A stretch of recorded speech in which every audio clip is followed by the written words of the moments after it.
তো অনেকে বলছো যে মডুলাস এবং অ্যামপ্লিটিউড আমাদের সব ঠিকঠাক বার হচ্ছে, কিন্তু একটা প্লাস মাইনাস গন্ডগোল হয়েছে, কখনো প্লাস থাকছে অ্যান্সারে, কখনো মাইনাস থাকছে। তো এর জন্য আমরা কী করবো, তাই তো? এর জন্য আমাদের প্রথম কাজ হবে যে বিন্দুটা কোথায় অবস্থিত প্রথম আমরা নির্ণয় করে নেব। এখানে দেখো, যদি আমরা কার্টেসিয়ান প্লেনে খেয়াল করি, এখানে চিহ্ন আমাদের কী হয়, প্লাস প্লাস, এখানে কি মাইনাস প্লাস, এখানে প্লাস মাইনাস মাইনাস, এখানে হয় কি প্লাস মাইনাস। এই কাজটা আমাদের প্রথম বুঝে নিতে হবে, ঠিক আছে? এইবার মডুলাস জেড, জেড যদি একটা জটিল রাশি হয়, জেড সমান যদি এক্স প্লাস আর ওয়াই হয়, তো মডুলাস জেড কত হয়? মডুলাস জেড সমান কত হয় বলো তো? এখান থেকে মডুলাস জেড হয় root over X square plus Y square. এটা সবসময় কি অলওয়েজ পজিটিভ, অলওয়েজ কী হবে? পজিটিভ। এখানে মডুলাস জেড কী হবে? Always positive. এই জিনিসটা আমাদের খেয়াল রাখতে হবে। যদি কোনো কারণে আমাদের নেগেটিভ চলে আসে, তো নেগেটিভ চলে আসলে কী করবো? একটা মাইনাস দিয়ে গুণ করে সেটা পজিটিভ হয়ে যায়, তখন আমরা একটা সামনে মাইনাস নিয়ে নেবো। তাহলে এখানে যদি আমরা একটা জটিল রাশি নিই, 1 প্লাস আয়োটা ট্যান আলফা, আলফাটা কোথায় থেকে অবস্থিত? π/2 থেকে পায়ের মধ্যবর্তী অবস্থিত। তার মানে কোন পদে? আমাদের এই আলফা কোনটা? দ্বিতীয় পদে অবস্থিত। আর দ্বিতীয় পদে যখন অবস্থিত হবে, দেখো এখানে মডুলাস জেড যদি আমরা বার করি, কী লিখবো? রুট ওভার একের স্কোয়ার 1 হয়, ট্যান আলফা স্কোয়ার করে হয় কত? Tan square alpha. তো এখান থেকে যদি বার করে root 1 plus tan square alpha মানে হয়ে যায় sec square alpha, root sec square alpha, তাহলে এখানে রুট উঠে গেলে হয় সেক আলফা। দেখো আলফাটা কোন পদে অবস্থিত? আলফাটা সেকেন্ড কোঅর্ডিনেটে অবস্থিত, তাই তো? আর আলফা যদি সেকেন্ড কোঅর্ডিনেটে হয়, তাহলে সেক আলফাটা কী হবে?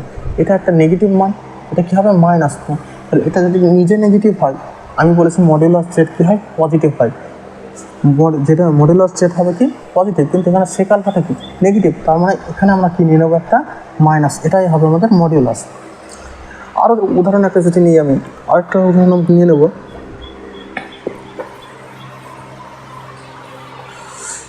যদি হয়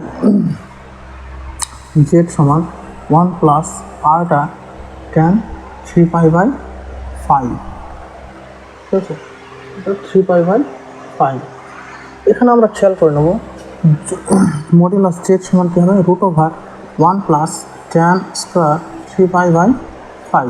তাহলে কী হয়? এটা হয় সেক স্কোয়ার 3π/5। এখানে আমার অ্যান্সার আসে কি? সেক 3π/5। এটা কোন পদে অবস্থিত বলো তো? যদি আমরা পায়ের জায়গায় 180 ডিগ্রি মান বসাই, এখানে 3π/5, 3 ইন্টু 180 ডিগ্রি বাই 5, 5×36 যেখানে হয় 108 ডিগ্রি হয়। 108 ডিগ্রি মানে কোন পদে অবস্থিত? সেটাও দেখো, এটা দ্বিতীয় পদে অবস্থিত। দ্বিতীয় পদে যদি অবস্থিত হয়, তো দ্বিতীয় পদে এখানে কি? অল সাইন ট্যান কস। তো দ্বিতীয় পদে সেকটা কী হয়? নেগেটিভ হয়। এর মানটা কী হয়? এর মানটা হয় নেগেটিভ। নেগেটিভ যদি হয়, তাহলে অলওয়েজ কিন্তু মডুলাস সেটার মানটা কী হয়? অলওয়েজ পজিটিভ হয়। তো পজিটিভ নিয়ে আসার জন্য একটা কি নিতে হবে আমাদের? মাইনাস, ঠিক আছে? আবার আরেকটা উদাহরণও যদি নিই আমরা, যদি আমরা নিই 1 plus cos alpha minus iota sine alpha Z. এখানে আলফাটা কী বলেছে? পাই থেকে 2π এর মধ্যবর্তী, পাই থেকে 2π এর মধ্যবর্তী, ঠিক আছে? এর ক্ষেত্রে আমরা কী করবো? মডুলাস জেড লিখলাম 1 plus cos alpha whole square plus এখানে কী হবে? Minus sine alpha whole square. এখানে কত হবে বলো তো? এখানে যদি আমরা রুট ভাঙি, 1 plus cos square alpha plus 2 cos alpha plus sine square alpha, এখানে কস স্কোয়ার সাইন স্কোয়ার মিলে হয় 1, আর এদিকেও আছে 1, তাহলে হয়ে যাবে 2 প্লাস 2 কস আলফা। তাহলে এখান থেকে হয় root over 2 common 1 plus cos alpha. তো এখান থেকে যদি আমরা বার করি রুট ওভার 2, এর মান কত বলো তো? 2 কস স্কোয়ার আলফা বাই 2 লিখতে পারি। যদি আমরা বর্গমূল করি, এখান থেকে লেখা যায় 2 কস আলফা বাই 2। এবার আমাদের এখানে থেকে যদি আমরা হিসাব করি, 2 দিয়ে ভাগ করো, π/2 আলফা বাই 2 পাই। তাহলে আমাদের রেঞ্জটা কোন পদে? আলফা বাই 2 এর মানটা হচ্ছে দ্বিতীয় পদে। আর তৃতীয় পদে এই কস আলফা বাই 2 এর মানটা কি? নেগেটিভ। যদি নেগেটিভ হয়, তাহলে একটা মাইনাস দিয়ে আরেকটা গুণ করে কী হবে? মাইনাস। এখানে একটা কিনে নেবো, একটা মাইনাস নিয়ে নেবো। এটা হবে আমাদের মডুলাসের মান। মডুলাস জেড সমান কত হবে? -2 cos আলফা বাই 2। আশা করি সকলে বুঝতে পেরেছো মডুলাসের ব্যাপারটা। এবার আমি নিয়ে আসবো অ্যামপ্লিটিউড।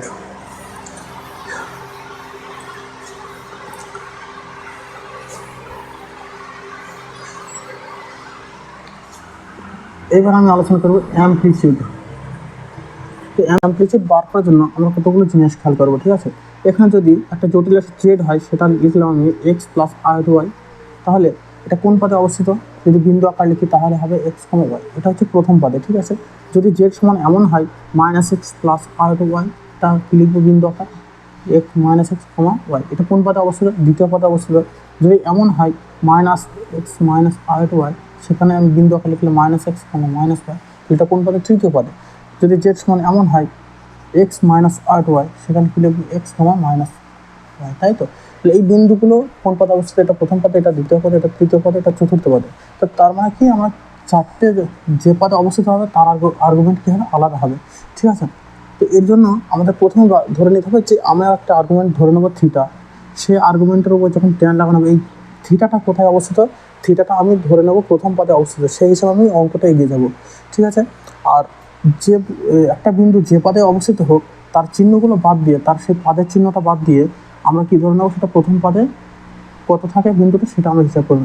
যেমন এখানে যদি বলি, এখানে যদি এই বিন্দুটা প্রথম পদে হতো, তাহলে কি হতো বলতো? এক্স কম ওয়াই, এই হিসাবে নিয়ে নেব। মানে এক্স একটা মান, ওয়াই একটা মান, সেই মান দুটোকে পজিটিভ। এই হিসাবে আমরা ট্যান থিটা বার করে নেবো। এই ট্যান থিটার মান কত? Y by x. এই যে মানটা, এখান থেকে যে থিটার মানটা পাবো, সেটা কোথায় পাবো? আমি প্রথম পদে, ফার্স্ট কোঅর্ডিনেটে। এই মানটা আমি পাবো ফার্স্ট কোঅর্ডিনেটে। এইবার আমাদের যে প্রথম বিন্দু, এই বিন্দুগুলো যে যে পদে থাকবে, সেখান থেকে আমরা নির্ণয় করে নেব যে আর্গুমেন্টের মান কী হবে। যদি প্রথম পদে আমাদের এই অ্যান্সারটা চাইবে থিটার উপর নির্ভর, প্রথম পদে যদি আমার আর্গুমেন্ট বার হয়, তার মানে এই থিটাটা কোথায় অবস্থিত হবে? এখানে অ্যান্সার হবে আমার আর্গুমেন্ট প্লাস থিটা। যদি বিন্দুটা দ্বিতীয় পদে, চতুর্থ পদে অবস্থিত, সেখানে আর্গুমেন্টের মান হবে মাইনাস থিটা। যদি দ্বিতীয় পদে অবস্থিত, সেখানে আর্গুমেন্টের মান হবে পাই মাইনাস থিটা।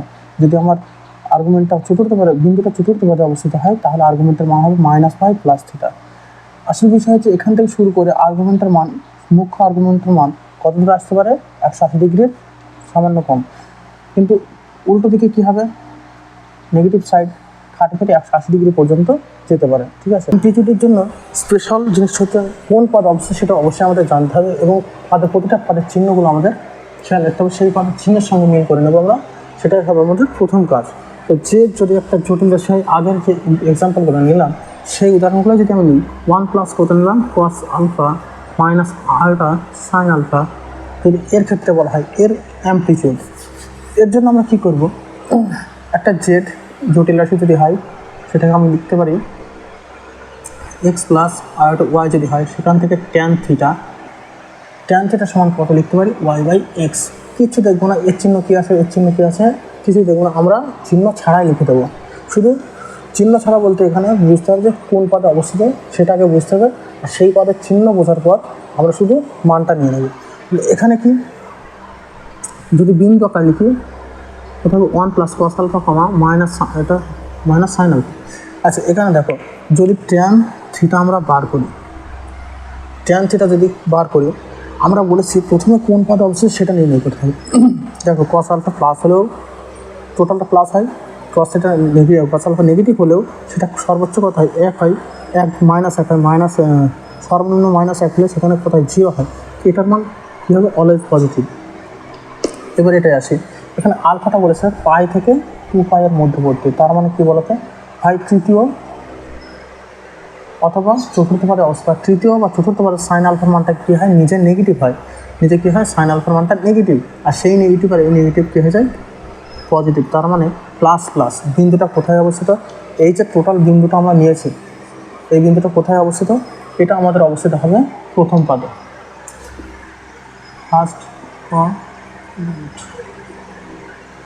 প্রথম পদে অবস্থিত।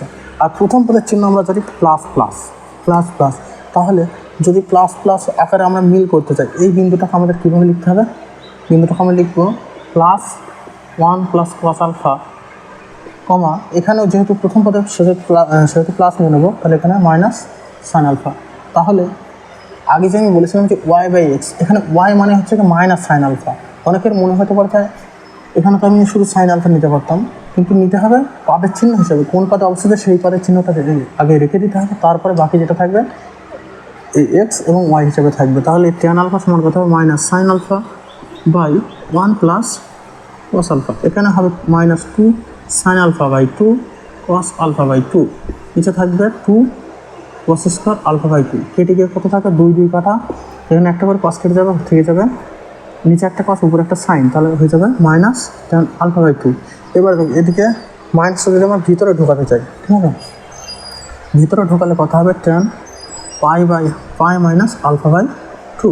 অনেকে বলতে পারে স্যার এটা তো প্লাস নেওয়া যায়, তো প্লাস নিলে এটা সূক্ষ্মকোণ হবে না, আমাদের অলওয়েজ কী নিতে হবে, সূক্ষ্মকোণ হিসাবে থিটার মানটা বার করতে হবে, সূক্ষ্মকোণ হিসাবে থিটার মানটা বার করতে হবে। তারপর যে পাদে আমার যত অ্যান্সার আসবে সেটা কোন পাদে অবস্থিত, থিটার মানটা আমাদের নিয়ে আসতে হবে সূক্ষ্মকোণ। নিয়ে আসার পর আমরা আমাদের মনে রাখতে হবে যে কোন পাদে বিন্দুটা অবস্থিত, যে পাদে বিন্দু অবস্থিত সেই পাদের একটা অ্যান্সারের নিয়ম আছে। দেখো, যদি প্রথম পদে হয় আমাদের সূক্ষ্মকোণ, তাহলে অ্যান্সার হবে কি অ্যামপ্লিটিউড মানে হবে প্লাস থিটা। যদি হয় চতুর্থ পদে, সেখানে অ্যান্সারটা কত আসবে মাইনাস থিটা। যদি বিন্দুটা হয় দ্বিতীয় পদে, সেখানে অ্যান্সার আসবে পাই মাইনাস থিটা। যদি আমার তৃতীয় পদে বিন্দুটা অবস্থিত হয়, সেখানে অ্যান্সার আসবে মাইনাস পাই প্লাস থিটা। মানে মডুলাসটা এখান থেকে শুরু হয় 180 ঠিক একটু কম, আর এদিক থেকে সেম 180 পর্যন্ত যেতে পারে। এই দুটো জিনিস আমাদের খেয়াল রাখতে হবে। প্রথম আমরা এই জিনিসটা খেয়াল করবো কি বিন্দুটার অবস্থান কোথায়, কোন পাদে, আর এখান থেকে আমরা যে অ্যান্সারটা পাবো অ্যামপ্লিটিউডটা কী আসবে সেটা অ্যান্সার লিখবো একদম ফাইনাল, ঠিক আছে। তাহলে এখানে বলো তো, যদি আমরা প্লাস নিই, প্লাস নেওয়া মানে কি সেটা সূক্ষ্মকোণ থাকে না, সেহেতু আমরা পাই থেকে মাইনাস করলাম। আর তাছাড়া পাই প্লাস করলে সেটা কোন পাদে বলো তো, তৃতীয় পদে টান তো প্লাস হয়ে যায়। তাহলে এখানে হিসাব করে কথা বলো তো, থিটাটা হয় পাই মাইনাস আলফা বাই 2, এটা একটা সূক্ষ্মকোণ। আচ্ছা বলো তো বিন্দুটা কোন পাদে অবস্থিত, বিন্দুটা আমরা প্রথমেই দেখেছি বিন্দুটা কোথায় অবস্থিত, প্রথম পাদে। এই যে বিন্দুটা প্রথম পাদে অবস্থিত, আর প্রথম পাদে হলে কী অ্যান্সার হয় আমাদের প্লাস থিটা, আর প্লাস থিটা মানে কী হবে আমাদের pi minus alpha by 2। Amplitude Z সমান কত হবে পাই মাইনাস আলফা বাই 2, এটাই হবে আমাদের উত্তর। আচ্ছা পরের একটা উদাহরণ যদি আমরা নিই,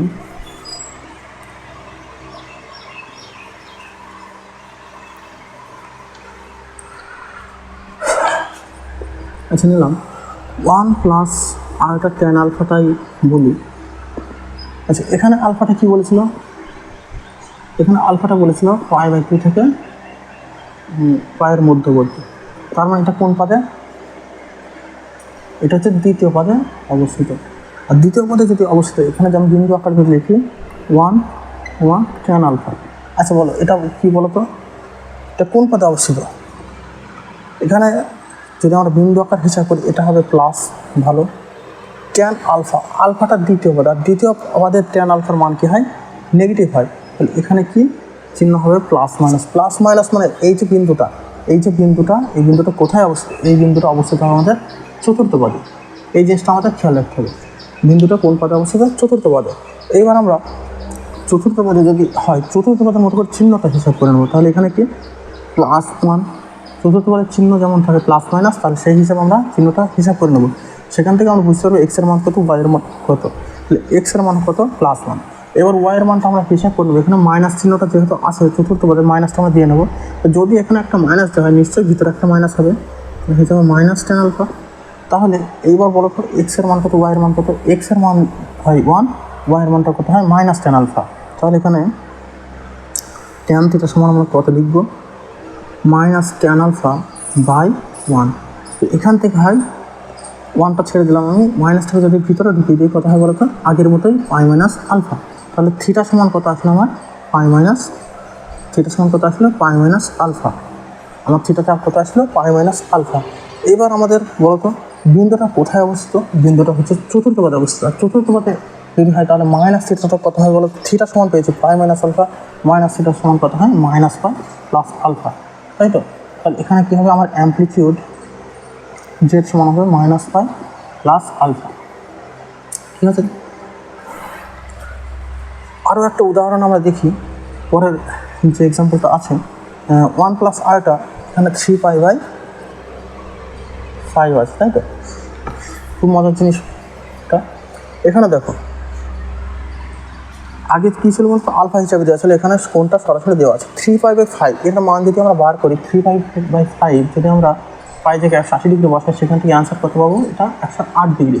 এটা কোন পদে অবস্থিত, এটা হচ্ছে আমাদের দ্বিতীয় পদে অবস্থিত। আচ্ছা দ্বিতীয় পদে যদি অবস্থিত হয় tan 3π/5 এর মানটা কী হবে অলওয়েজ, আচ্ছা বিন্দু আকারটা প্রথমে লিখে নিই, তাহলে এখানে হবে +1 লিখলাম, ঠিক আছে, এটা হয় কি প্লাস, ভালো কথা। এইবার tan 3π/5 এটা হচ্ছে দ্বিতীয় পদ, আর দ্বিতীয় পদের tan আলফাটা কী হয় নেগেটিভ, তাহলে প্লাস মাইনাস। তো প্লাস মাইনাস হিসেবে আমরা বিন্দুটা সাজিয়ে নেবো, তাহলে একটা প্লাস নিলাম একটা মাইনাস নিলাম, মাইনাস কত হবে tan 3π, যদি এখানে তো মাইনাস আমি বাইরে নিয়ে নিয়েছি মানে আরেকটা মাইনাস ভিতরে ঢুকিয়ে দিতে হবে, তাই তো, ঠিক আছে। এটা হচ্ছে বিন্দু আকার, তাহলে tan থিটা সমান কত হবে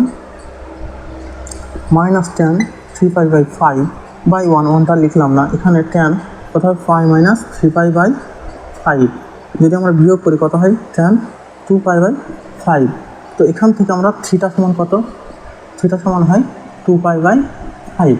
এবার দেখো বিন্দুটা কোথায় অবস্থিত, বিন্দুটা আমাদের হচ্ছে +- মানে চতুর্থ পদে অবস্থিত। বিন্দুটা কোন পদে অবস্থিত, চতুর্থ পদে। আর চতুর্থ পদে যদি অবস্থিত হয় তো চতুর্থ পদের অ্যান্সার কী হয় -θ, তার মানে অ্যামপ্লিটিউড জেড সমান কত হবে আমাদের -2π/5, ঠিক আছে। তো আশা করি বুঝতে পেরেছো সব অঙ্কগুলো।